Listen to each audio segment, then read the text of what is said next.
હવે સમાચારોમાં આગળ વાત કરીએ આપણે વડોદરાની તો ગુજરાતમાં દારૂબંધીના કડક અમલ વચ્ચે વડોદરા પોલીસ દ્વારા જપ્ત કરવામાં આવેલા વિદેશી દારૂના જથ્થાનો આજે જાહેર નાશ કરવામાં આવ્યો હતો। વડોદરા શહેરના કપુરાઈ પોલીસ સ્ટેશન વિસ્તારમાં આ કામગીરી હાથ ધરવામાં આવી હતી।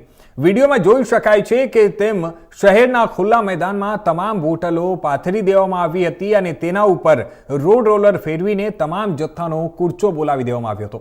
આ પ્રક્રિયા ઉચ્ચ પોલીસ અધિકારીઓની હાજરીમાં અને સંપૂર્ણ વિડીયોગ્રાફી સાથે કરવામાં આવી છે, જેથી મુદ્દામાલનો દુરુપયોગ ન થાય।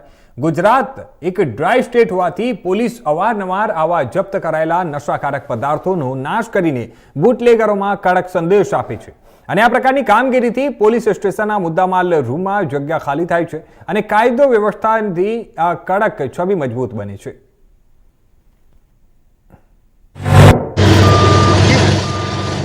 અત્યારે કપુરાઈ પોલીસ હદ વિસ્તારમાં ઝોન 3ના કપુરાઈ, પાણીગેટ, મકરપુરા અને માંજલપુર આ 4 પોલીસ સ્ટેશનમાં છેલ્લા 2 મહિનામાં દાખલ થયેલા 69 ગુનાના 1,34,00,000થી પણ વધારેના મુદ્દામાલનો નાશ કરવામાં આવી રહ્યો છે, જેમાં 38,000થી પણ વધુ બોટલોનો અત્યારે નાશ કરવામાં આવી રહ્યો છે।